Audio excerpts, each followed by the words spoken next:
digital transformation is accelerating from regulatory innovation in finance to breakthroughs in agriculture. This week on Take on Tech, we explore how Kenya is reimagining the digital economy, securing its cyber borders, modernizing traditional services, and nurturing homegrown technologies that are reshaping daily life across the nation. Kenya is on the verge of a financial revolution. After years of operating in a regulatory gray zone, the country is set to become one of Africa's first to establish a legal framework for cryptocurrency. Parliament has passed the Virtual Asset Service Providers Bill 2025, leaving only President William Ruto's signature to make it law.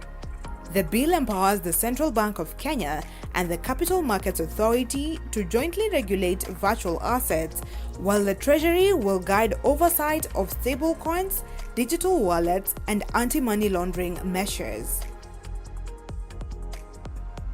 For crypto firms like Luno, Busha, KotaniPay, Fonkbank, Swiped, and Binance, this signals legitimacy, and for the broader fintech community, it opens the door to safer, more structured innovation.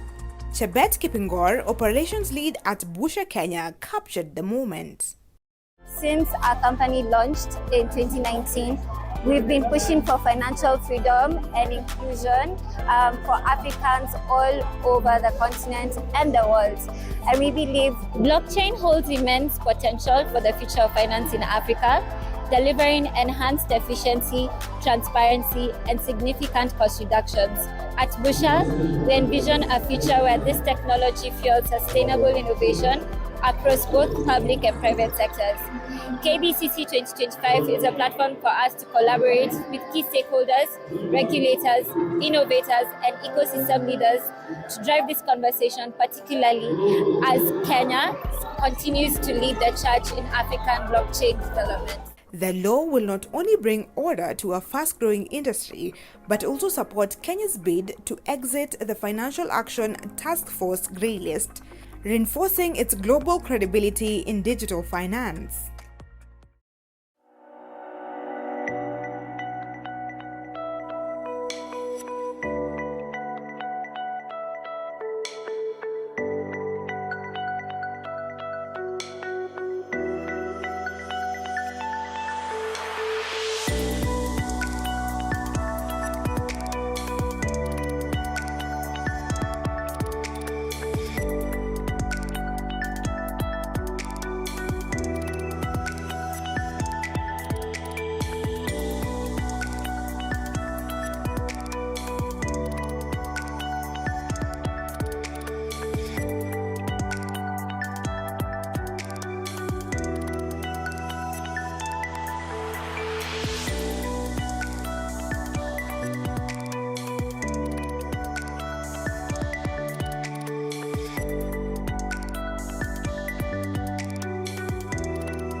Even as Kenya takes bold strides in digital regulation, a darker side of technology continues to rise. Cybercrime has emerged as one of the fastest growing threats across East Africa, and Kenya is right at the center of it. In a recent operation codenamed Serengeti, Interpol uncovered a credit card fraud syndicate responsible for $8.6 million in losses, exploiting digital vulnerabilities across regional banking systems. The economic impact of cybercrime in Africa is estimated to be $10 billion in 2023, with Kenya alone potentially losing around $383 million. It therefore underscores the urgent need for substantial investments and partnerships in cybersecurity infrastructure and training. Meanwhile, ransomware attacks have targeted major public institutions, including the Kenya Urban Roads Authority (KURA) and the Micro and Small Enterprise Authority, compromising gigabytes of sensitive data. But it's not just organizations at risk. The risk of digital sextortion, where criminals use private images or information to extort victims, has created a new form of personal and psychological harm. According to the Communication Authority of Kenya, the country detected over 2.5 billion cyber threats in a single quarter. Among them, SIM swap fraud has become a particularly damaging scheme, allowing criminals to intercept digital banking credentials and drain victims' accounts. The message is clear. As Kenya embraces digital opportunity, it must also invest in digital defense. The surge in cyber threats is not confined to Kenya. Across East Africa, governments are struggling to contain a wave of cross-border digital crime. In 2024, Ethiopia recorded the world's highest malware detections, while Uganda and Tanzania reported sharp increases in phishing and financial fraud. Interpol says 86% of African countries lack real-time coordination channels for cyber incidents, allowing criminal networks to shift operations across borders at will. Experts are calling for a regional cyber defense framework, one that unites East Africa in intelligence sharing, response protocols, and public awareness. Without that, Africa's digital progress could remain perpetually exposed to invisible enemies.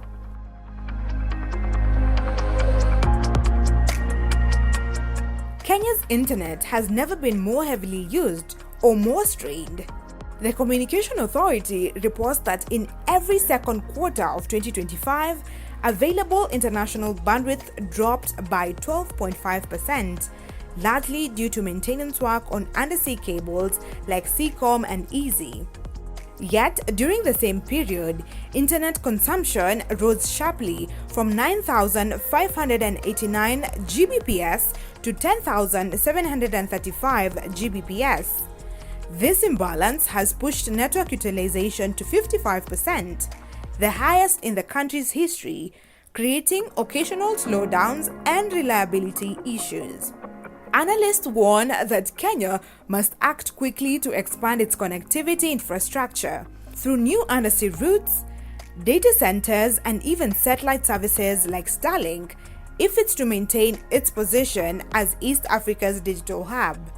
As one telecom strategist puts it, Kenya's digital economy runs on bandwidth. Without more, everything slows down, from fintech to farming.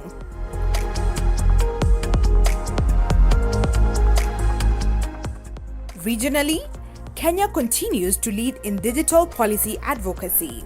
During the 24th COMESA Summit in Nairobi, Deputy President Professor Kithure Kindiki called on member states to harness technology to eliminate non-tariff barriers that stifle intra-African trade.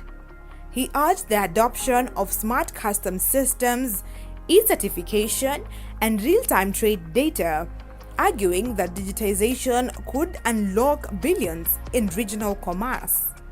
If adopted, these reforms could transform COMESA from a paper-based bloc into a truly digital economic community, with Kenya leading the charge. The summit also aligns with Kenya's own digital transformation agenda, leveraging the country's leadership in mobile money technology, digital governance, and fintech innovation. By leveraging digitalization, the summit is expected to address the issue of integrating agri-tech and digitalization into the agricultural sector. Digitalization is also a key enabler to innovation and competitiveness. Digital transformation creates a more dynamic business environment, including promoting initiatives such as the Electronic Certificate of Origin, ECO, and Smart Border Solutions. to facilitate the flow of goods and services. Digitalization catalyzes reduction of non-tariff barriers to trade by introducing digital solutions to trade facilitation and modernizing customs and border procedures for seamless trade within COMESA member states. Across Africa, millions of smallholder farmers struggle with access to finance, storage, and reliable markets. But AgriBORA, a digital platform, is changing that by empowering farmers. They are making them stronger, smarter, and more connected. We have the whole story right here. At the heart of Kenya's agricultural transformation is AgriBORA, an agri-tech solution that merges data, finance, and digital tools to empower smallholder farmers.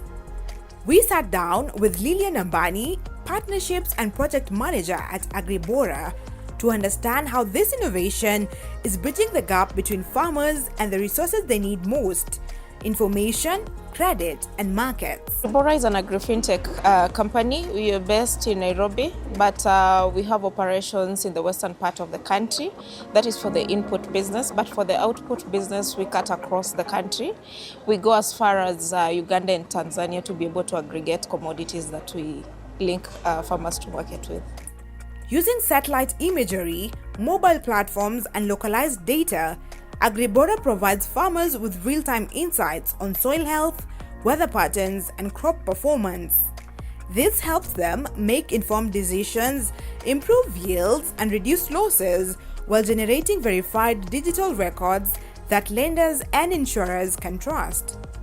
One of AgriBORA's standout intervention addresses a long-standing issue: post-harvest loss. We were recognized in the category of the Agri-Tech Company of the Year, and this is due to one of our solutions that we provide to farmers, that is the AgriGala. AgriGala is a climate-smart storage solutions whereby we are able to offer farmers climate-smart warehouses. Currently we have 3, one in Uasin Gishu, one in Kisumu, and the other one in Nairobi. And we also have smaller micro warehouses across the western part of Kenya.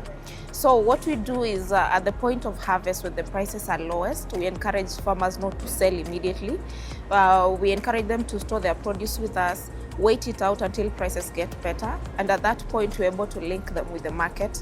We're able to use our USSD app also to tell them about the current trending prices, and whenever they're ready to sell, they take advantage of it, and we immediately link them to the market at the comfort of their homes. They don't have to come to the warehouse. They just give us a prompt, we sell the products, and M-Pesa them the money that they've gotten out of it. And it's because of this innovation whereby we are linking farmers to storage, to market, as well as them being able to use their stored commodity to access finance, that we were able to be recognized as an innovation of the year and be awarded the same at the summit. These warehouses, for you to operate, one, they're operated by private companies. They're like the NCPB, you know, the National Cereals Produce Board, owned by government. But now these ones are owned by private individuals, private companies. And for you to be able to be operational, you have to be licensed by the Warehouse Receipt System Council. And just to mention that we are the first privately owned warehouse in Kenya to be licensed and gazetted by the Warehouse Receipt System Council. So for that, for you to get the licensing bit, you have to go through a thorough process where you're supposed to fulfill certain metrics, and once you meet that, that is when you're issued with the license for you to operate. You have to have the right equipment, you have to have the right warehouse space as well, and be able to even be located within the right environment. In terms of helping farmers, we just launched last year in December, on the 4th of December, and looking at the 6 months period where we've been in operations, we've been able to help the depositors who deposited with us, the smallholder farmers, to realize up to 40-50% price increase within a very short period of time, 2-3 months of just waiting out. Would they have sold in December at the point of harvest, they would have lost on these margins that they were able to realize. So we're just trying to empower them, for them to be able to realize more profits, to be able to acquire new markets and be able to make something out of the produce that they get out of their hard work. And one of the challenges that we've experienced so far is the issue with access to finance. We know that the banks are willing. Currently, there are 12 banks who've expressed interest to work with us in the warehouse receipt system to lend the farmers, but for most of them, their products are still in development stage. So we've not gotten there yet in terms of financing. And for the few farmers that we've been able to finance, we've done this out of our own books. From the rolling farms of Meru to the maize fields of Bungoma, AgriBORA is proving that Kenya's digital transformation isn't just happening in boardrooms or data centers, it's also happening in the soil. These farmers are able to get real-time market information from the comfort of their homes. All they have to do is dial a USSD code and they get these messages in that instance. Number two, we've been able to secure very huge contracts with different off-takers, that is the millers, who want good quality grain, but in large volumes. And this is what we're able to provide because we have a lot of deposits coming in. So the technology just revolves around that, as well as the issue with financing. You know, farmers don't have formal documentation to go to a bank and get access to loans. So using the commodities stored in the warehouse to be able to access financing is a game changer for the farmers, as well as us, the agri-tech space, who are trying to innovate these ideas. That's it from Take on Tech. You tell us what you think about that innovation by AgriGala. That is the AgriBORA digital platform, and how else you feel we can empower our farmers in this digital economy. Talk to us. The hashtag to use is Take on Tech at KBC Channel 1. My name is Stephanie Ayeta. I will see you next week, same time, same place. Until then, keep it sick.